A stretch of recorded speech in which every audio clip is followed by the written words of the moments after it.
Hello दोस्तों, कैसे हो। आज अपन इस वीडियो में डिस्कस करने वाले हैं फ्रॉग के बारे में। फ्रॉग का जो बायोलॉजिकल नाम है वो है राना टिग्रिना, इंडियन फ्रॉग है। इस फ्रॉग के बारे में हम सारी चीज़ें डिस्कस करेंगे। ये दिखता कैसे है, इसकी क्या क्या स्पेशल प्रॉपर्टीज़ है, इसकी मॉर्फोलॉजी कैसी है, इसकी एनाटॉमी कैसी है, इसका डाइजेस्टिव सिस्टम, इसका रिप्रोडक्टिव सिस्टम, ये कहाँ पे रहता है, ये कब रहता है, कैसा है, सारी बातें डिस्कस करने वाले हैं। एक एक करके डिस्कस करते हैं। फ्रॉग राना टिग्रिना इसका बायोलॉजिकल नेम है। इसके बाद में कुछ यहाँ पे इंपॉर्टेंट बातें लिखी गई है जो आपके लिए ज़्यादा काम की नहीं है, लेकिन आपको अगर पता लगेगा तो कुछ स्पेशल तरीके से इस चैप्टर के साथ में आपका कनेक्शन बन पाएगा। देखो, there are over 5000 species of frog, मतलब फ्रॉग की 5000 स्पीसीज है। एक बात याद रखना कि फ्रॉग कभी भी पानी नहीं पीता है, ये पानी अपनी स्किन के थ्रू एब्जॉर्ब करता है। उसके बाद में बोलते हैं frog calls unique to its species, some frog call can heard up on a miles away, मतलब जब फ्रॉग बारिश के दिनों में बहुत जोर से बोलता है, टर टर की आवाज जब वो निकालता है तो वो माइल्स मतलब किलोमीटर्स दूर उसकी आवाज सुनाई दे सकती है, इतनी जोर से वो वॉइस जनरेट करता है। इसके बाद में बोलता है कि फ्रॉग जो है वो अपनी हाइट या फिर अपनी साइज से वो 20 टाइम ज़्यादा 20 टाइम ज़्यादा लंबी छलांग लगा सकता है। इसके बाद में बोलते हैं कि यहाँ पे जो स्किन है वो उसकी प्रीमियम, मतलब फ्रॉग जो है वो एम्फीबियन है, वो टेरेस्ट्रियल रीजन में रहता है, वो एक्वेटिक रीजन में रहता है, और वो बोरो करके जमीन में पेनिट्रेट करके जमीन में भी रहता है, मतलब सोइल सरफेस के नीचे भी रह सकता है। लेकिन उसके पास में जो रेस्पिरेशन करने की कैपेसिटी है वो 3 तरीके से है। एक, वो स्किन के थ्रू यहाँ पे रेस्पिरेशन कर सकता है, उसकी लाइफ बाईफेजिक होती है, मतलब वो एक्वेटिक एनवायरनमेंट में रह सकता है, वो टेरेस्ट्रियल एनवायरनमेंट में रह सकता है। एम्फीबियन, एम्फी यानी होता है उभय, दो, एम्फी यानी दो, बियन यानी 2 तरीके की लाइफ बियर करने वाले को बाईफेजिक बोलते हैं अपन। और इसके बाद में ये इसका जो फूड वेब में बहुत इंपॉर्टेंट स्टेट है, मतलब ये फूड वेव जो हमारे सराउंडिंग में जो फूड चेन फूड वेव चलते हैं उसका एक इंपॉर्टेंट पार्ट है, मतलब इकोलॉजिकल पॉइंट ऑफ व्यू से बहुत इंपॉर्टेंट है। कौन? फ्रॉग। एम्फीबियन है, बायोलॉजिकली इंडिकेटर है, वाइडर हेल्दी, जैसे ट्रॉपिकल रेन फॉरेस्ट में क्या होता है, अगर किसी भी फॉरेस्ट का आप हेल्दीनेस चेक करना चाहते हैं कि ज्यादा अच्छा फॉरेस्ट है तो वहां पे नंबर ऑफ फ्रॉग अगर बहुत ज्यादा है उस पर्टिकुलर फॉरेस्ट में, तो आपको पता लग जाएगा कि वो फॉरेस्ट ज्यादा हेल्दी है, उसमें फूड चेन है वो ज्यादा हेल्दी तरीके से गो थ्रू हो रही है। तो ये जो है ये एक बायोलॉजिकल सिस्टम का, हेल्दी बायोलॉजिकल सिस्टम का, हेल्दी इकोसिस्टम का गुड इंडिकेटर है।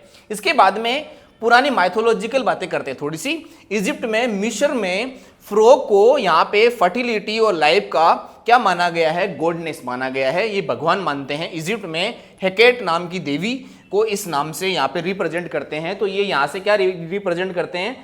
In Egypt, the frog is the symbol of the life, fertility, and in Egyptian mythology, Hecate is the frog goddess who represent fertility. Fertility मतलब growth को लेकर represent करता है Hackett देवी, जो यहाँ पे सिंबल बना रखा है। ये सब वहाँ की देवी है। कहाँ पे? इजिप्ट में इसको एक गॉडनेस की तरह ट्रीट किया जाता है, यहाँ पे किसको? फ्रॉग को। उसके बाद में यहाँ पे लिखा गया है कि ग्रुप ऑफ फ्रॉग को हम आर्मी बोलते हैं। जैसे ग्रुप ये बहुत सारे फ्रॉग ग्रुप में है तो उसे अपन आर्मी बोलते हैं। इसके बाद में लिखा गया है group of toads is called not. ये टॉड्स जो होते हैं उनके ग्रुप को नॉट बोलते हैं और फ्रॉग के ग्रुप को आर्मी बोलते हैं। अब देखो यहाँ पे एक लाइन की गई है कि फ्रॉग की जो बोन होती है वो ऐसी कुछ दिखती है। कैसी? मैं आपको बना के दिखाता हूं कि कैसी इसकी बोन आपको दिखती होगी। ऐसी दिखेगी उसकी बोन। कैसी? ऐसी। अगर आप बोन को ट्रांसवर्सली कट करोगे तो उसमें बहुत सारी रिंग देखने को मिलेगी। एनाटॉमी में हम आगे चल के पढ़ने वाले हैं कि जब भी डाइकोट प्लांट का हम ट्रांसवर्स सेक्शन पढ़ेंगे तो उसमें बहुत सारी रिंग देखने को मिलेगी। उन रिंग को हम काउंट करके प्लांट की लाइफ स्पान पता कर सकते हैं, प्लांट की एज पता कर सकते हैं कि इस प्लांट को जिंदा रहे कितने दिन हो गए, मतलब ये प्लांट कितना पुराना है। उसी हिसाब से हम फ्रॉग की जो बोन होती है उसकी लेयर को काउंट करके पता कर सकते हैं कि फ्रॉग कितना पुराना है, मतलब ये जो फ्रॉग है वो कितने साल का हो गया है, ऐसे हम पता कर सकते हैं। इसके बाद में कुछ फ्रॉग हमारे सराउंडिंग में पॉइजनस भी होते हैं। कितने ज्यादा पॉइजनस होते हैं? 1 gram of the toxin produce.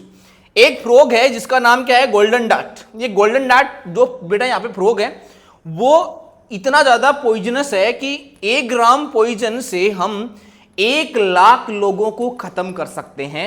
ये वो फ्रॉग है जिसका नाम क्या है, गोल्डन डॉट। गोल्डन डॉट नाम का फ्रॉग है जिसके 1 ग्राम पॉइजन से हम 1 लाख लोगों को खत्म कर सकते हैं। क्या आपको बातें समझ में आई होगी? अगर बातें समझ में आई तो आगे की बातें मेरी ध्यान से सुनते जाइएगा।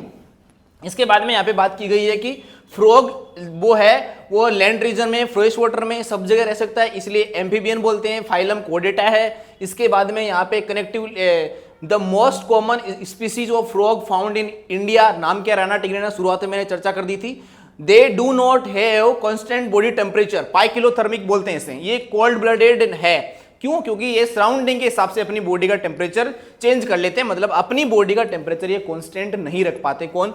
फ्रॉग। उसके बाद में बोलते हैं सच एनिमल कॉल्ड कोल्ड ब्लडेड, मतलब पाइकिलोथर्मिक, एक्टोथर्म बोलते हैं कि अपनी बॉडी का टेम्परेचर खुद मेंटेन नहीं कर पाते हैं। इसके बाद में फ्रॉग जो है वो मिमिक्री करता है, मतलब बैकग्राउंड के अकॉर्डिंग अपना कलर चेंज कर सकता है, उसे हम बोलते हैं कोमोफ्लेक। कोमोफ्लेक का मतलब कि वो बॉडी का टेम्परेचर, बॉडी का कलर अपने सराउंड, मतलब अपने एनिमी से बचने के लिए अपनी बॉडी को चेंज कर लेता है, मतलब कलर चेंज कर लेता है।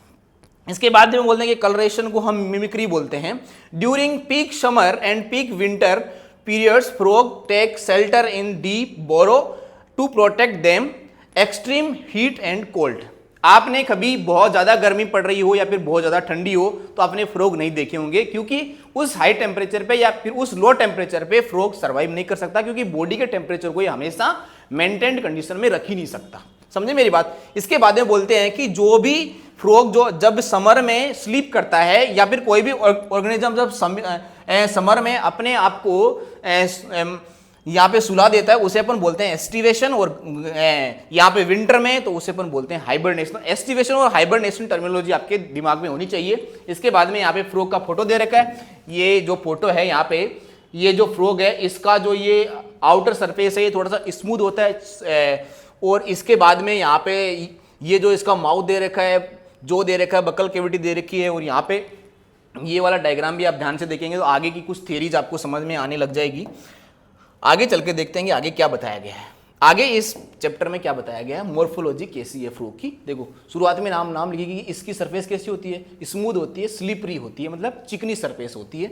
Due to presence of mucus releasing gland इसकी बॉडी सरफेस पे, एपिथेलियम पे होती है, इसलिए ये कि कैसा होता है, स्लिपरी और स्मूथ होता है। The skin is always maintained in a moisture condition. The colour और dorsal side of the body, dorsal side और वेंट्रल साइड कौन सी होती है? ये वाली साइड वेंट्रल है, पीछे वाली साइड डोर्सल है, ऊपर वाली साइड एंटीरियर है और नीचे वाली साइड पोस्टीरियर है, और ये लेटरल साइड है। आपको समझ में आया होगा। इसके बाद में बोला डोर्सल साइड जो है बॉडी जनरली ऑलिव ग्रीन होती है, जो यहाँ पे डायग्राम में दिख रही होगी कि इसका ये जो डोर्सल पार्ट है ये आपको ऑलिव ग्रीन जैसा दिख रहा है और बीच बीच में कुछ पैचेस दिख रहे हैं। क्या आपको बात समझ में आई? इसके बाद में लिखा हुआ है यहाँ पे with dark irregular spot on the ventral side skin uniformly pale yellow। अगर इस फ्रॉग को आप सामने से देखेंगे, यहाँ कहीं से वेंट्रली, यहाँ कहीं से देखेंगे तो आपको थोड़ी येलो और पेल कुछ कलर ऐसा दिखेगा आपको। फिर ये बोलता है कि फ्रॉग कभी पानी नहीं पीता, हमने पहले ही पढ़ लिया, स्किन के थ्रू ये वाटर एब्जॉर्ब करता है। इसके बाद में इसकी पूरी बॉडी 2 ही पार्ट में बटी हुई होती है, 2 ही पार्ट में डिवाइडेड होती है। एक इसमें होता है हेड और दूसरा होता है इसमें ट्रंक। तो हेड और ट्रंक 2 पार्ट में, इसके ना तो नेक होती ना इसके टेल होती है। About the mouth the pair of nostril is present. इसके माउथ के ऊपर यहाँ कहीं नोस्ट्रिल प्रेजेंट होते हैं, जिससे ये रेस्पिरेशन में इसको हेल्प मिलती है।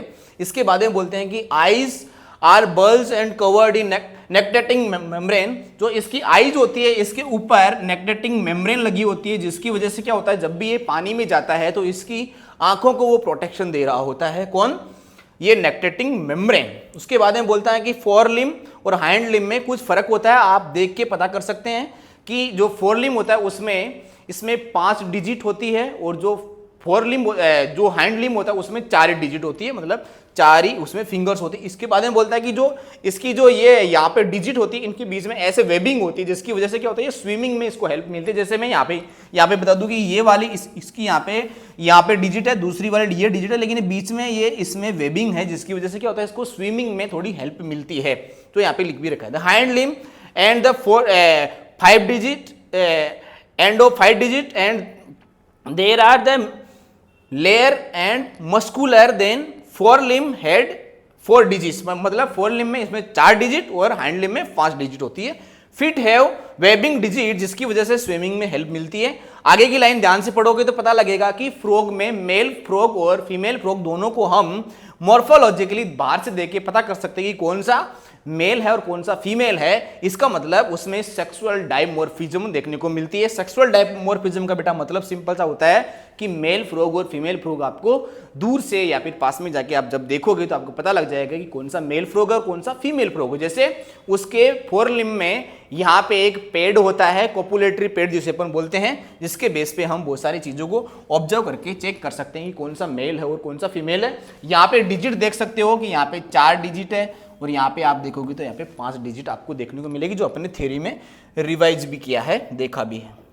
इसके बाद में आप देखोगे कोपुलेटरी पेड जो है, कोपुलेटरी पेड का यहाँ पे फोटो में आगे वाले स्लाइड में आपको जरूर दिखाऊंगा कि कोपुलेटरी पेड जो इस डिजिट में यहाँ कहीं आपको कोपुलेटरी पेड देखने को मिलेगा, जिसकी वजह से क्या होता है जब भी ये कोपुलेशन करता है, मतलब स्पर्म या फिर ये ओवम जब भी रिलीज करते हैं फ्रॉग, तो इस कोपुलेटरी पेड की हेल्प से मेल फ्रॉग फीमेल फ्रॉग को ऐसे करके जकड़ लेता है, जिसकी वजह से क्या होता है अच्छी तरीके से कोपुलेटरी मूवमेंट हो पाती है। किसकी हेल्प से? कोपुलेटरी पेड की हेल्प से। स्केल्स इसकी स्किन पे प्रेजेंट नहीं होते हैं क्योंकि इसकी स्किन कैसी होती है, स्मूथ होती है, हार्ड सरफेस इसकी बॉडी पे नहीं होती है। बायलैट्रिकल सिमेट्रिकल होता है। इसका जो माउथ है वो ऐसे कैसे दिखेगा? सर्कुलर दिखेगा, सेमी सर्कुलर इसका माउथ दिख रहा है, मतलब पूरी तरह से सर्कल नहीं है लेकिन सेमी सर्कुलर इसका यहाँ पे दिख रहा है। Mouth is the located on the terminal and head is a bound of upper and lower जो, मतलब लोअर जो और अपर जो में इसका ये माउथ यहां से बटा हुआ है, ये वाला अपर जो हो गया, ये वाला लोअर जो हो गया, आपको देखने में आ रहा होगा। इसके बाद में आईलिड्स जो होती है वो वेल डेवलप होती है, थिक होती है, लेकिन मूवमेंट नहीं होता इनकी आंखों पे। जो ये बेटा यहाँ पे मेम्ब्रेन होती है, इनमें कोई मूवमेंट देखने को आपको नहीं मिलेगा। इसके बाद में निक्टेटिंग मेम्ब्रेन, जो हमने पहले भी देखा कि इसकी आईज पे एक निक्टेटिंग मेम्ब्रेन होती है, जो इसको जब ये पानी में जाता है, एक्वेटिक हैबिटेट में जाता है, तो इसकी आई को पूरी तरह से प्रोटेक्शन देता है और वो पूरी तरह से ट्रांसपेरेंट होती है, जिसकी वजह से ये पानी में अच्छी तरीके से देख भी पाता है और आंखें इसकी खराब नहीं होती है। Behind the eyes there are circular membrane called the drum of the ear and tympanic membrane, जो इसकी ये जो वाला पार्ट है आंखों के जस्ट पीछे, ये वाला जो यहाँ पे सर्कल ड्रॉ कर रखा है, यहाँ पे कहीं ना कहीं टिम्पैनिक मेम्ब्रेन दिख रही है। टिम्पैनिक मेम्ब्रेन हमारे ईयर में होती है। इसका मतलब इसके बाहर बॉडी सरफेस पे एक्सटर्नल ईयर पिना नहीं होता है, लेकिन यहाँ पे ईयर जरूर होते हैं, मतलब ये सारी चीजें सुन लेता है। समझ गए बात? In case of the male and there two vocal sac, male के केस में ही वोकल सैक होता है, मतलब वॉइस जो जनरेट करता है वो ओनली और ओनली कौन सा फ्रॉग होता है? मेल फ्रॉग होता है। आपको समझ में आ रहा होगा। इसके बाद में देखो ये यहाँ पे एम्पलीफाई करता है किसको? क्रोकिंग को, जोर से बोलने की प्रोसेस को ये बहुत ही जोर से एम्पलीफाई करता है। कौन? फ्रॉग। इसके बाद में आप यहां से देखोगे तो trunk is a cylindrical shape. Trunk जो होता है इसका फ्रॉग का वो कैसा होता है? सिलेंड्रिकल शेप का होता है। ये वाला जो यहाँ से ट्रंक दे रखा है, ये वाला हेड हो गया, पीछे वाला पार्ट क्या हो गया? ट्रंक हो गया। ये मेल फ्रॉग के केस में यहाँ पे क्या है? ये वोकल कॉर्ड है, जिसकी वजह से ये वॉइस जनरेट कर पाता है। Posterior end trunk there is a small apparatus called apparatus through which the faecal matter, urine, gametes, ova, sperm, ये सारी चीजें एक्सपेल आउट करता है। जो यहाँ पे डाइजेस्टिव सिस्टम में आपको देखने में आएगा कि यहीं से देखो क्या आ रहा है, यहीं से आ रहा है अनडाइजेस्टेड फूड, यहीं से आ रहे हैं गैमेट, यहीं से आ रहे हैं सारी चीजें, यूरेटर, यहाँ से यूरिन आ रहा है और यहाँ कहीं से क्या आ रहा है? यूरिन, यहाँ से क्लोएका में। तो ये वाली जो ओपनिंग है ना, लास्ट वाली ओपनिंग, इन सब इसमें सारी चीजें यहाँ पे एक्सपेल्ड आउट होती है। कौन सी? ओवम, स्पर्म, जिस भी चीज की बात करो, फीकल मैटर, यूरिन, सब की बात करो, यहाँ से क्लोएकल रीजन से ही ये एक्सपेल्ड आउट होता है। समझ गए मेरी बात? In the case of male the cushion like paid develop index finger during breeding season. ये जो यहाँ पे पेड होता है, कोपुलेटरी पेड जो होता है, ये वाला जो पार्ट है ना, ये वाला पार्ट, ये ब्रीडिंग सीजन में जो मेल पार्टनर है वो अपनी फीमेल पार्टनर को इस यहाँ पे और यहाँ वाले पार्ट को इस तरीके से पूरी तरीके से जकड़ के रख लेता है, जिससे क्या होता है? वो कोपुलेटरी मूवमेंट अच्छी तरीके से कर पाता है और गैमेट्स को वो वाटर में अच्छे से रिलीज कर पाता है। और इसके बाद मेल जो है वो साइज में फीमेल के केस में थोड़ा स्मॉल होता है। Ventrally surface of trunk is smooth. किसके केस में? फीमेल के केस में वेंट्रल पार्ट जो होता है वो स्मूथ होता है, लेकिन मेल के केस में वो रफ सरफेस होता है, जिससे कोपुलेटरी मूवमेंट अच्छे से हो पाए। The male has no vocal the male has 2 vocal cord sac located near the ankle of the toe. ये वाले 2 वोकल कॉर्ड यहाँ पे इसके माउथ के जस्ट नीचे वाली सरफेस पे प्रेजेंट होते हैं। समझे मेरी बात? ये वाला पार्ट यहाँ पे डाइजेस्टिव सिस्टम का ही दे रखा है और इससे हम आगे चल के फिर से डिस्कस करेंगे। देखो anatomy of frog, the digestive system alimentary canal पूरा इसका digestive system as it is human जैसा होता है। एनएस की जगह इसमें क्लोएका होता है। हमारे केस में एनएस का काम जिसमें वेस्ट अनडाइजेस्टेड पार्ट को हम एक्सीट आउट करते हैं, इजेशन करते हैं। लेकिन अगर बात करें फ्रोग की, तो फ्रोग के केस में स्पर्म को देख लो, चाहे वेस्ट मटेरियल को देख लो, चाहे इसमें यूरिन को देख लो, सारी की सारी चीजें यहाँ पे क्लोइकल रीजन से बाहर एक्सपेल्ड आउट होती है। बाकी पूरा का पूरा इसका डाइजेस्टिव सिस्टम ह्यूमन जैसा ही है, लेकिन एलिमेंट्री कैनाल ये शॉर्टर होती है क्योंकि ये कॉर्निवोर होता है। ये कॉर्निवोर होता है। हर्बीवोर के केस में एलिमेंट्री कैनाल का साइज थोड़ा ज्यादा होता है। Mouth open into the buccal cavity lead to the oesophagus. फिर इसमें फेरिंग्स आता है। फेरिंग्स के बाद में शॉर्ट यहाँ पे ट्यूब है जो आगे चल के स्टमक में खुलती है और वो स्मॉल इंटेस्टाइन में जाती है। फाइनली वो क्लोइकल रीजन में चली जाती है। लीवर में बाइल जूस बनता है जो इमल्सिफिकेशन में हेल्प करता है। पेनक्रियाज में सारे डाइजेस्टिव एंजाइम्स प्रेजेंट होते हैं जिसकी वजह से मैक्सिमम डाइजेशन, जैसे हमारी बॉडी में होता है वैसे ही मैक्सिमम डाइजेशन हो पाता है। Food is captured by the bilobe tongue. इसमें दो लोब वाली टंग होती है जो यहाँ पे डायग्राम में दिखा रखे। ये वाली जो टंग है, ये वाली टंग को मैं यहाँ पे दिखाऊं तो ये वाली ये एक लोब है और ये वाली दूसरी लोब है। तो इसमें टंग में 2 लोब यहाँ पे प्रेजेंट होती है। किसमें? फ्रॉग के केस में 2 लोब होती है टंग में, जिसकी हेल्प से ये देखो इंसेक्ट को अच्छी तरह से कैप्चर कर सकता है, अच्छी तरीके से पकड़ सकता है, ऐसे जकड़ सकता है। कौन? फ्रॉग। उसके बाद में digestive system take place action of HCl, मतलब स्टमक में गैस्ट्रिक जूस में जो एससीएल का प्रेजेंस होता है, जैसे हमारे स्टमक में भी होता है, जो फूड को सही तरीके से चर्निंग मूवमेंट करने में हेल्प करता है और एंटीबैक्टीरियल नेचर का एससीएल यहाँ पे प्रॉपर्टी दिखाता है इन केस ऑफ फ्रॉग। इसके बाद में पार्शियल डाइजेशन कॉल्ड काइम। देखो स्टमक में हमारे केस में भी हमारी बक्कल कैविटी में क्या बनता है? बोलस बनता है। फिर वो बोलस फेरिंग से होता है ईसोफेगस, स्टमक में जाके फिर वो जब एचसीएल से मिक्स होता है, कुछ पेप्सिन उसमें मिक्स होता है, उसके बाद में थोड़ा एसिडिक नेचर का बन जाता है, उसे अपन काइम बोलते हैं। वो कहीं ना कहीं पार्शियल डाइजेशन ही होता है, कंप्लीट डाइजेशन वहां पे नहीं होता है। कंप्लीट डाइजेशन तो स्मॉल इंटेस्टाइन में ही होता है और यहाँ पे भी ऐसा ही होता है। Stomach the first part of the intestine of duodenum, मतलब स्टमक से जो खाना निकलता है वो फर्स्ट, जैसे हमारी बॉडी में भी स्मॉल इंटेस्टाइन के 3 पार्ट होते हैं, इसकी बॉडी में भी 3 पार्ट होते हैं, ड्यूडेनम, इलियम और यहाँ पे ये है जेजुनम और इलियम। इसमें भी 3 पार्ट है, हमारी बॉडी के इसमें भी 3 पार्ट ही है। फिर यहाँ पे बोलते हैं कि गॉल ब्लैडर जो है वो और पेनक्रियाटिक जूस जो मिक्स होते हैं वो कॉमन बाइल डक्ट में आते हैं। हमारे केस में भी ऐसा ही होता है। मैं यहाँ पे बना के दिखा सकता हूँ आपको कि हमारा स्टमक जो है वो इस तरीके से, हमारा स्टमक जो इस तरीके से यहाँ से ऐसे निकल के स्मॉल इंटेस्टाइन में जाता है, यहाँ कहीं से पेनक्रियाटिक जूस आता है और यहाँ कहीं लीवर जो हमारी बॉडी में प्रेजेंट होता है उस लीवर से यहाँ से कॉमन बाइल डक्ट बनती है और इसके केस में भी ऐसा ही होता है। फ्रॉग के केस में भी कॉमन बाइल डक्ट बनती है। देखो यहाँ से ये वाला पार्ट लीवर है इसका, इसके बाद में यहाँ से जो ईसोफेगस नीचे जा रहा है, ये वाला गोल ब्लैडर जो है वो गोल ब्लैडर यहाँ से निकल के और ये पेनक्रियाटिक पार्ट के साथ में मिक्स होके यहाँ कहीं क्या निकलता है, यहाँ कहीं कॉमन बाइल डक्ट निकलता है जो इमल्सिफिकेशन, मतलब फैट के इमल्सिफिकेशन, फैट के लार्ज ग्लोब्यूल्स को स्मॉल ग्लोब्यूल्स में कन्वर्ट करने के प्रोसेस को हम इमल्सिफिकेशन बोलते हैं। कार्बोहाइड्रेट प्रोटीन के डाइजेशन में हेल्प करता है। Final digestion takes place small intestine. Small intestine में यहाँ पे final digested food absorb by the numerous finger like projection, जो हमारी स्मॉल इंटेस्टाइन में विलाई और माइक्रोविलाई की हेल्प से मैक्सिमम डाइजेशन हो पाता है और अनडाइजेस्टेड वेस्ट को हम रिमूव कर देते हैं। किसके थ्रू? एनएस के थ्रू, और इसमें होता है वो क्लोएका के थ्रू। ये फ्रॉग आपको देख के हंस रहा है कि आप सही तरीके से ध्यान लगा के पढ़ नहीं रहे हैं, समझे मेरी बात? लेकिन आपको ध्यान लगा के पढ़ना चाहिए। फ्रॉग का भी यही मानना है कि आपको ध्यान लगा के फ्रॉग को पढ़ लेना चाहिए। फ्रॉग में रेस्पिरेशन कैसे होता है? फ्रॉग में रेस्पिरेशन आप सिंपल लैंग्वेज में समझ लो कि फ्रॉग में रेस्पिरेशन फ्रॉग 3 तरीके से कर सकता है। इसकी जो स्मूथ सरफेस है उस स्किन की हेल्प से ये रेस्पिरेशन कर सकता है। इसमें वेल डेवलप्ड लंग्स भी होते हैं, उनकी हेल्प से भी रेस्पिरेशन कर सकता है और ये अपनी बक्कल कैविटी की हेल्प से भी रेस्पिरेशन कर सकता है। कौन? फ्रॉग। तो यहाँ पे frog respire land region water by 2 different method in water, skin, aquatic respiration, cutaneous respiration भी बोलते हैं। अगर वो स्किन से करता है तो डिजोल्व ऑक्सीजन को ये वाटर एक्सचेंज के थ्रू या फिर स्किन के थ्रू सिंपल डिफ्यूजन से कर लेता है। लैंड रीजन में बक्कल कैविटी के through skin and lungs act as the respiratory organ, मतलब ये सभी तरीके से रेस्पिरेशन कर सकता है। इसके बढ़िया मजे हैं। रेस्पिरेशन में इसमें पल्मोनरी लंग्स होते हैं, रेस्पिरेशन करते हैं। Lungs are the paired elongated pink colour के होते हैं। Sac like structure present on the upper part of the trunk region, thorax बोलते हैं।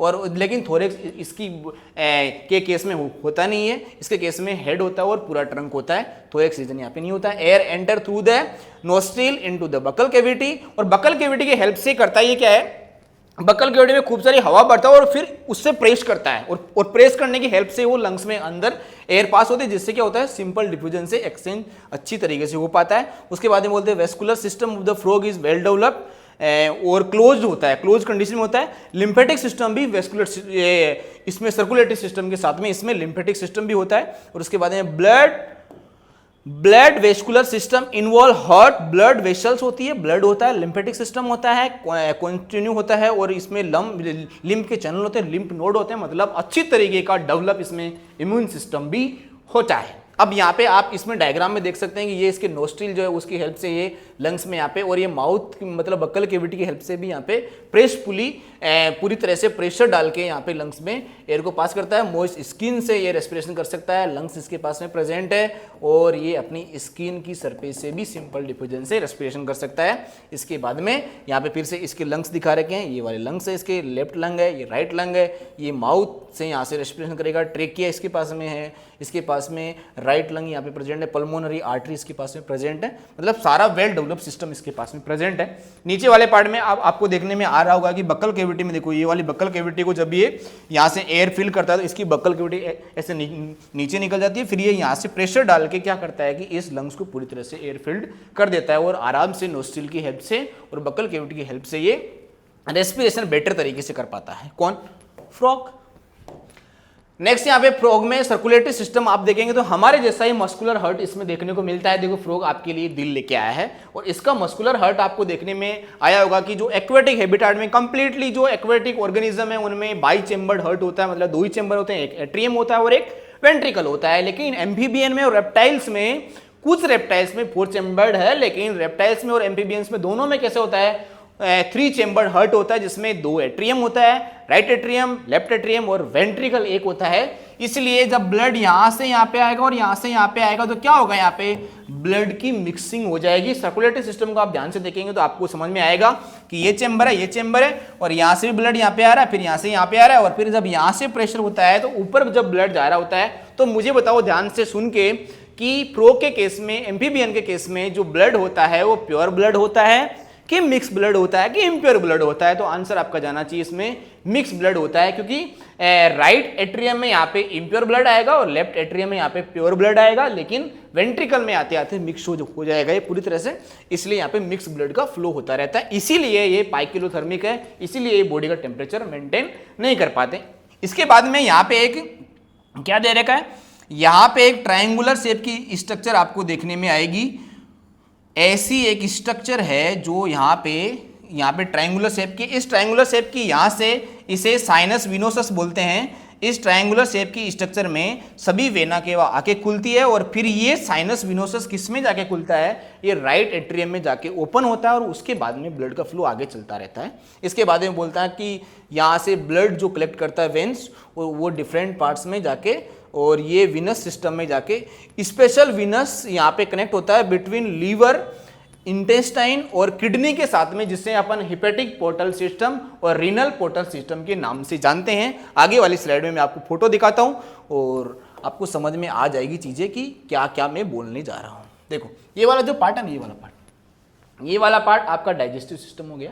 इसके साथ में ये वाला पार्ट लीवर है, इसका देखो लीवर के साथ में कनेक्शन है, इसे बोलते हैं यहां से लेके यहां तक। ये वाला जो पार्ट है जिसका इंटेस्टाइन के साथ में भी कनेक्शन है, और इसका देखो यहाँ पे ये वाला पार्ट क्या बेटा जी, ये वाला पार्ट यहाँ पे किडनी है, ये वाला पार्ट किडनी है। तो किडनी का भी देखो इसके साथ में लीवर के साथ में कनेक्शन है। किडनी और इसका यहाँ पे किडनी और स्मॉल इंटेस्टाइन के कनेक्शन को हम क्या बोलेंगे, रीनल पोर्टल सिस्टम, और स्मॉल इंटेस्टाइन का लीवर के साथ में कनेक्शन को हम क्या बोलेंगे, लीवर के लिए वर्ड यूज करते हैं हीपर, तो बोलेंगे hepatic portal system. Hepatic portal system और रीनल पोर्टल सिस्टम यहाँ पे देखने को मिलता है। रीनल पोर्टल सिस्टम के केस में यहाँ पे नंबर वाइज मैंने कुछ यहाँ पे किडनी लगा रखी है और यहाँ पे मैंने बता रखा है। इसके बाद में हार्ट जो है वो यहाँ से मस्कुलर होता है, इसमें ब्लड जो होता है उसमें प्रोटीन होती है और कुछ सेल्स होती है, आरबीसी सेल होती है, लेकिन आरबीसी सेल इसमें आप ध्यान से देखोगे तो आपको पता लगेगा कि इसमें न्यूक्लिएटेड होती है। हमारे केस में आरबीसी सेल कैसी होती है, हमारे केस में ई न्यूक्लिएटेड होती है, मतलब न्यूक्लियसलेस आरबीसी सेल होती है। इसकी आरबीसी सेल कुछ ऐसी दिखती है। हमारी आरबीसी सेल के केस में बेटा मैं आपको ऐसा स्ट्रक्चर बना के दिखा सकता हूँ कि हमारी आरबीसी सेल कुछ ऐसी राउंड एंड बाइकॉनकेव शेप की दिखती है, लेकिन इसके केस में ऐसी शेप की आरबीसी सेल यहाँ पे दिखती है। फिर यहाँ पे बोलते हैं कि नाइट्रोजनस वेस्ट को बाहर निकालने के लिए वही एक्सक्रीटरी सिस्टम जो है, जिसमें लास्ट में यूरिनरी ब्लैडर और यूरेटर सब जाके कहाँ पे खुल जाता है, क्लोइकल रीजन में खुल जाता है। ये डायग्राम में देखिए आप अच्छे से देख सकते हैं कि ये मस्कुलर हार्ट यहाँ पे दे रखा है, ये लीवर दे रखा है, स्टमक दे रखा है, ये small intestine, large intestine, ureter, ये सब यहाँ पे जाके किस में खुल जाता है, क्लोइकल रीजन में खुल जाता है। बातें आपको समझ में आ रही होगी।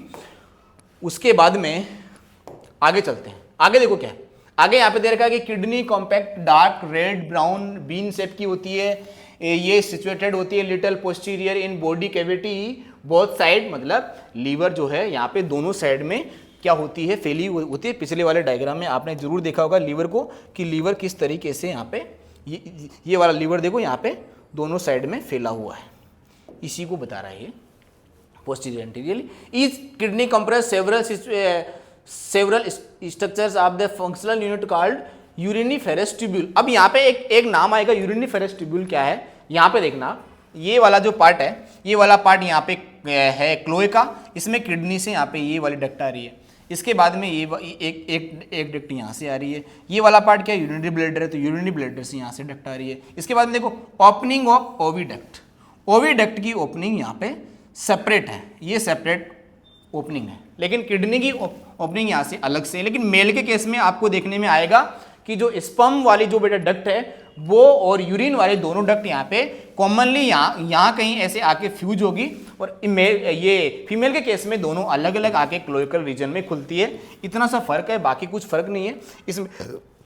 इसमें थ्योरी भी यही दे रखी है सेम, मैं आपको बता देता हूँ। देखो कहाँ पे गई भाई वो थ्योरी पिछले वाले पेज पे रहेगी ना। इसमें functional uriniferous tubule in male, हाँ मेल के केस में यूरेटर यूरिनोजेनिटल ट्रैक्ट में खुलता है, तो मेल के केस में आप जब देखोगे तो यूरिनोजेनिटल ट्रैक्ट में मतलब क्या होगा, यूरेटर वाला जो ओविडक्ट है और जो स्पर्म रिलीजिंग ग्लैंड है बेटा, वो दोनों की ओपनिंग एक कॉमन पार्ट में होगी, मतलब कॉमन डक्ट के थ्रू होगी और वो क्लोइकल रीजन में हो जाएगी। इसके केस में, किसके केस में, फीमेल रिप्रोडक्टिव केस में तो हो जाएगी अलग अलग, और मेल के केस में हो जाएगी सेम जगह, उसका क्या हो जाएगा, ओपनिंग हो जाएगा। अब यहाँ पे देखो eyes of frog is paired spherical और structure situated in the orbit of skull. देखो ये वाला जो हेड वाला पार्ट है, ये वाला हेड वाला पार्ट है, इसमें ऐसे अलग अलग ऑर्बिट में इसकी आईज प्रेजेंट होती है, इसके ऊपर निक्टेटिंग मेम्ब्रेन होती है, और इसके ऊपर ये जो आईलिड होती है वो कहीं ना कहीं लेस डेवलप होती है, नीचे वाली आईलिड प्रॉपर तरीके से मूवमेंट नहीं कर पाती है, इसलिए आंखें हमेशा इसकी खुली ही आपको दिखती है। इसके साइड में यहाँ पे आपको यहाँ पे देखने को मिलेगा क्या, टिम्पेनिक मेम्ब्रेन, जिसे अपन इसका कान बोल सकते हैं, ईयर बोल सकते हैं। ये फ्रॉग आपको देख के हंस रहा है कि सारे बच्चे ध्यान से पढ़ नहीं रहे हैं, मस्ती कर रहे हैं। चलो बेटा, इसके बाद में यहाँ पे देखोगे frog have well organised male reproductive system and female reproductive system. यहाँ पे ध्यान से देखोगे तो आपको सारी चीजें देखने को मिलेगी कि यहाँ पे रेटेटेस्टिस है, वॉस डिफरेंस है, वॉस इफ्रेंशिया है, किडनी इसके पास में प्रेजेंट है, टेस्टिस के पास में, फिर ये एड्रिनल ग्लैंड भी यहाँ पे प्रेजेंट है, सेमिनल वेसाइकल प्रेजेंट है, यूरिनोजेनिटल ट्रैक्ट। देखो यूरिनोजेनिटल ट्रैक्ट और ये वाला जो पार्ट है ये यहाँ पे रेक्टम है, तो यहाँ पे आगे खुल गया, फिर ये यूरिनरी ब्लैडर है, ये वाला केस यहाँ पे है। अब मेल के केस में देखो क्या है, मेल के केस में ये वाली किडनी की ओपनिंग और यहाँ से टेस्टिस की ओपनिंग इस कॉमन पार्ट में हो गई। इसे हम क्या बोलते हैं बेटा, यहाँ पे इसे हम बोलते हैं यूरिनोजेनिटल ट्रैक्ट। क्या बोलते हैं, यूरिनोजेनिटल ट्रैक्ट। फीमेल के केस में आपको यहाँ पे मैंने पिछली स्लाइड में बताया कि ओवरी की ओपनिंग देखो यहाँ से सेपरेटली यहाँ पे हो रही है, और जो यहाँ से ये किडनी की ओपनिंग यहाँ से सेपरेटली यहाँ पे हो रही है, और ये जो ओवरी है इसकी ओपनिंग सेपरेटली दूसरी जगह हो रही है। इसलिए यहाँ पे कॉमन डक्ट कुछ ऐसा नहीं बनता, मेल के केस में कॉमन डक्ट बनता है। ये बस सिंपल सी याद रखने वाली बात है, बाकी कुछ हार्ड बात है नहीं ऐसा। फिर वही बातें लिखी है कि डबल होती है, किडनी डबल होती है, वो एक्सपीरियंशियल 10 to 12 होता है मेल के केस में। हमारे ह्यूमन के केस में भी इतना ही नंबर इसका देखने को मिलता है। Kidney there are side open into the breeders canal, किसके केस में? मेल के केस में। तो मैं यहाँ से ब्रीडर्स कैनाल देख के आपको बता देता हूँ कि ब्रीडर्स कैनाल अगर आपको कहीं पे दिख रही है तो आप खुद ही देख सकते हैं कि किडनी के केस में आपको यहाँ पे ये जो यूरिनोजेनिटल ट्रैक्ट है, और इसके केस में आप देखोगे तो यहाँ पे आपको ओवी सेक देखने को मिल रहा है, और इसके बाद में एड्रिनल ग्लैंड देखने को मिल रहा है, यूरेटर देखने को मिल रहा है, और यहाँ से क्लोएका की ओपनिंग है, क्लोएकल एपरेटस है, किडनी है, रेक्टम है, मिजोवेरियन लेयर है, और ये वाला ब्रीडर ये है यूरिनरी ब्रीडर। लेकिन यहाँ पे आपको लेबलिंग देखने को नहीं मिलेगी किसकी, ब्रीडर्स कैनाल की। लेकिन यहाँ पे क्या लिखा रहता है? Enter in kidney there are side open into breeders canal. मतलब इसी ये वाला यूरिनोजेनिटल ट्रैक्ट है बेटा, इसी को आगे चल के हम क्या बोलते हैं? ब्रीडर्स कैनाल बोल देते हैं इन केस ऑफ मेल। तो क्लोएकल स्मॉल मीडियन चेंबर और यूज पास फीकल मैटर यूरिन। मैंने पहले भी बता दिया कि फीकल मैटर हो, स्पर्म सेल हो, यूरिन हो, ये सारी चीजें एक ही कॉमन चेंबर में आगे क्लोएकल रीजन में आके खुलती है। ओवरी कहाँ पे सिचुएटेड होती है? Near kidney. और फंक्शनली ये कैसी होती है बेटा? कनेक्टेड होती है किडनी के साथ में। The pair of oviduct from ovaries open into the cloacals, लेकिन ये सेपरेटली खुलती है, ये मैंने आपको पहले ही बता दिया है। इसके बाद में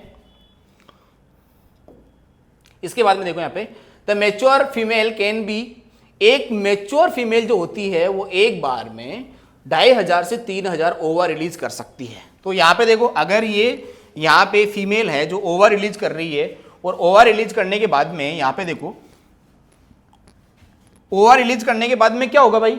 ये मान लेता हूं मेल पार्टनर है, ये वाला फीमेल पार्टनर है, तो मेल पार्टनर फीमेल पार्टनर दोनों मिलके यहाँ पे कॉपुलेशन जरूर करेंगे, कॉपुलेटरी मूवमेंट करेंगे, लेकिन यहाँ से ओवम रिलीज करेंगे, स्पर्म रिलीज करेंगे, और ये फिर एक्वेटिक सिस्टम में जाके पूरी तरह से फर्टिलाइज होंगे। मतलब एक्सटर्नल फर्टिलाइजेशन यहाँ पे देखने को मिलता है। External fertilisation take place. Development जो होता है वो लार्वल स्टेज में होता है। लार्वा क्या नाम है? Tadpole. Tadpole undergoes Metamorphosis. Metamorphosis का मतलब क्या होता है बेटा? देखो यहाँ पे इसने एग रिलीज किए, एग से एम्ब्रियो बना, एम्ब्रियो कहाँ पे रहने लग गया? वाटर प्लांट में क्लिंगिंग करने लग गया। इसके बाद में एक्सटर्नल गिल्स फॉर ब्रीडिंग। अब शुरुआत में ये आपको फिश जैसा दिखेगा, फिर इसमें डेवलपमेंट धीरे धीरे हो रहा है। फिर यहाँ पे देखो हाइंड लेग यहाँ पे पीछे देखने को मिला, लेकिन अभी फोर लिम्ब यहाँ पे देखने को नहीं आए हैं। और यहाँ पे पहुँचते पहुँचते यहाँ पे देखो, इसमें सभी जगह टेल आपको देखने को मिलेगी, और यहाँ कहीं तक आपको टेल देखने को मिलेगी, और फिर ये टेल धीरे धीरे गायब हो जाएगी और वापस एडल्ट बन जाएगा। फिर से यही डायग्राम देर का, फ्रॉग है, एग रिलीज किया, एम्ब्रियो बना, टेडपोल बना, टेडपोल में पहले 2 लेग आए और फिर उसके बाद में 4 लेग आए, मतलब ये 4 लेग टेडपोल बन गया। लेकिन टेडपोल में आपको टेल देखने को मिलेगी, लेकिन मैच्योर फ्रॉग में आपको टेल देखने को नहीं मिलेगी। फिर से यही डायग्राम है, यहाँ पे देख सकते हैं। ये मैंने इकोलॉजी वाला जो यहाँ पे फूड वेव दिखा रखा है, इस फ्रॉग को आप ध्यान से देखेंगे, देखो इससे कितने एरो निकले और कितने एरो इसके पास में आ रहे हैं। इसलिए फूड वेब में हमारे इकोलॉजिकल सिस्टम में फ्रॉग का बहुत ज़्यादा इंपॉर्टेंस है। यहाँ पे भी आप देख सकते हैं कि फ्रॉग जो है वो यहाँ से ईगल भी खा रहा है, स्नेक भी खा रहा है, और भी बहुत सारे इसके ये ऑर्गेनिज्म फ्रॉग को एज ए फूड यूज करते हैं। इसलिए इकोलॉजिकली हमारे लिए बहुत ज़्यादा इंपॉर्टेंट है। फिर यहाँ पे देखो, frog are the beneficial for the mankind because they eat insect, protect the crop, frogs maintain because of the serve as the important link to the food chain, food web in the ecological balance ecosystem. In some countries muscular leg of frog are used as food by man. कुछ countries ऐसी है जैसे China हो गई, Japan होगी, ऐसे बहुत सारे कंट्रीज में फ्रॉग को एज ए फूड भी यूज किया जाता है। मैं लास्ट वाले स्लाइड में लास्ट में आपको इसकी डिफरेंट टाइप की डिश भी दिखाऊंगा, आप उसको देख के डरिएगा मत, क्योंकि उसे बहुत सारे लोग खाने में यूज करते हैं। भाई देखो, system of the converted into certain highly evolve in the frog. Control और कोऑर्डिनेशन वाला जो सिस्टम है बेटा वो अच्छे तरीके से डेवलप होता है। अच्छा, ये जो मेटामॉर्फोसिस प्रोसेस है, इस प्रोसेस को बेटा अपन क्या बोलते हैं? मेटामॉर्फोसिस। जो यहाँ पे लिख भी रखा है, मेटामॉर्फोसिस प्रोसेस जो है वो थायराइड ग्लैंड के स्टिमुलेशन से यहाँ पे कंट्रोल किया जाता है, जो यहाँ पे मैंने लिख भी रखा है। इसका ये जो नर्वस सिस्टम बेटा, इसमें सेरेब्रल कॉर्टेक्स यहाँ पे देखिए सेरेब्रल हेमिस्फीयर देखने को मिलेगा, इसमें क्रेनियल चीजें देखने को मिलेगी, ऑप्टिक नर्व देखने को मिलेगा। मेडुला जो है, मेडुला वाला पार्ट ये है, मेडुला के बाद में यहाँ पे स्पाइनल कोड शुरू होता है, फिर यहाँ पे peripheral nervous system, brachial artery, autonomic trunk, spinal ganglia और सिनेप्टिक नर्व, बहुत सारी चीज़ें इसमें हमारे ब्रेन जैसी ही डेवलप्ड फेज में है। यहाँ पे ये वाला फोर ब्रेन, मिड ब्रेन और हाइंड ब्रेन पूरी तरीके से फ्रॉग में हमारी तरीके का डेवलपमेंट होता है। इसलिए बहुत सारे एक्सपेरिमेंट हमसे पहले फ्रॉग पे या फिर माइस पे कर दिए जाते हैं। The prominent endocrine gland found in the frog, pituitary gland होती है, पैराथायराइड ग्लैंड होती है, थायराइड ग्लैंड होती है, thymus, pineal, body, pancreas, islets, Langerhans gland, सारे गोनाड सिस्टम पूरा का पूरा ह्यूमन जैसा ही है। Nervous system is organise into the central nervous system, brain और स्पाइनल कोड होता है। पेरिफेरल नर्वस सिस्टम में सिंपैथेटिक नर्वस सिस्टम, यहाँ पे क्रेनियल, स्पाइनल नर्व, सारी चीजें होती है। Autonomic nervous system, sympathetic, parasympathetic, there are pair cranial nerve arises from the brain. हम जब आगे चल के कंट्रोल और कोऑर्डिनेशन पढ़ेंगे, सारी चीजें फिर से आपको पढ़ने को मिलेगी, लेकिन यहाँ पे फ्रॉग में थोड़ा सा ब्रीफली हम यहाँ पे पढ़ते हैं। Brain is enclose of the structure called brain box. हमारे केस में ब्रेन बॉक्स क्रेनियम होता है, फ्रॉग के केस में भी ब्रेन बॉक्स क्रेनियम होता है। ये इसका फोर ब्रेन है, ये इसका मिड ब्रेन है और ये इसका हाइंड ब्रेन है। हमारे जैसा डेवलपमेंट है, लेकिन इसमें थोड़ा सा ट्रांसवर्स डेवलपमेंट यहाँ पे देखने को मिलता है। इसमें पूरी यहाँ पे ग्लैंड्स के बारे में सारी चीजें आप देख सकते हैं कि लीवर है, इसके अंदर यहाँ पे गोनाड्स भी होगा, कहीं ना कहीं हार्ट भी है, पेनक्रियाज भी है, स्प्लीन भी है और ब्लैडर भी है। सारी चीजें यहाँ पे देखने को आपको फ्रॉग में मिलेगी। इसके बाद में देखोगे तो brain is the divided into fore brain, hind brain और ये मिड ब्रेन में डिवाइडेड है। और इसमें ऑल्फैक्टरी लोब भी होता है, पेयर्ड होता है, सेरेब्रल हेमिस्फीयर होता है, अनपेयर्ड होता है, डायनसिपल होता है। हमारे केस में मिड ब्रेन होता है, characterised by the pair of optic nerve. Hind brain consist of the cerebellum और मेडुला ओब्लोगेटा। मेडुला ओब्लोगेटा जो है पास करता है, उसके बाद में फोरामेन मैग्नम। फोरामेन मैग्नम क्या होता है बेटा? जो हमारा ब्रेन होता है उसके पीछे से जो स्पाइनल कॉर्ड निकलता है, वो जिस बोन से होता हुआ जा रहा होता है, इस पहली बोन की जो स्पोर होता है, इसे अपन फोरामेन मैग्नम बोलते हैं। इसे अपन बेटा क्या बोलते हैं? Foramen magnum. फोरामेन मैग्नम से होता हुआ स्पाइनल कोड कहाँ पे जा रहा होता है? स्पाइनल कोड जा रहा होता है पूरी बॉडी में, और आगे जाके क्या बन रहा होता है? वो पेरिफेरल नर्वस सिस्टम का पार्ट बना रहा होता है। Magnum continuously spinal code which enclose in the vertebral column. Vertebral column जो ये है उसमें एंक्लोज हो जाता है, जो यहाँ पे डायग्राम में भी दे रखा है। नेजल सेक है, सेरेब्रम है, आइज है, ऑप्टिक नर्व है, मेडुला है और स्पाइनल कोड है। फिर ये जितने भी नर्व सेल बाहर निकली है, ये सब पीएनएस का पार्ट बन जाएगी, जो आगे जाके एसएनएस और एएनएस में कन्वर्ट हो जाती है। इसके बाद में बेटा यहाँ पे ध्यान से देखेंगे तो आपको देखने में आएगा कि frog the different type of the sense organ, जैसे क्या क्या नाम है सेंस ऑर्गन के नाम है। टच रिसेप्टर में सेंसरी पेपिली होती है, टेस्ट बर्ड होती है, इसमें नेजल एपिथेलियम होता है, देखने के लिए आइज होती है, हियरिंग के लिए टिम्पेनिक ईयर होती है। इंटरनल ईयर इसमें वेल डेवलप होता है, इसलिए अच्छे से देख पाता है, सुन पाता है। Out of the eyes the internal ear organ structure and the rest cellular aggregation around nerve ending. पूरा का पूरा सेलुलर एग्रीगेशन ह्यूमन जैसा होता है। ये यहाँ पे ईयर दिखा रखा है, फिर से आई दिखा रहे कि ये दोनों जो दिखा रखे हैं, इसमें ये फ्रॉग अब आपकी फोटो लेने आ गया है, क्योंकि आप पूरी तरह से ध्यान से नहीं पढ़ रहे हैं। ध्यान से पढ़ोगे तब भी आपकी फोटो तो खींच ही लेगा ये फ्रॉग।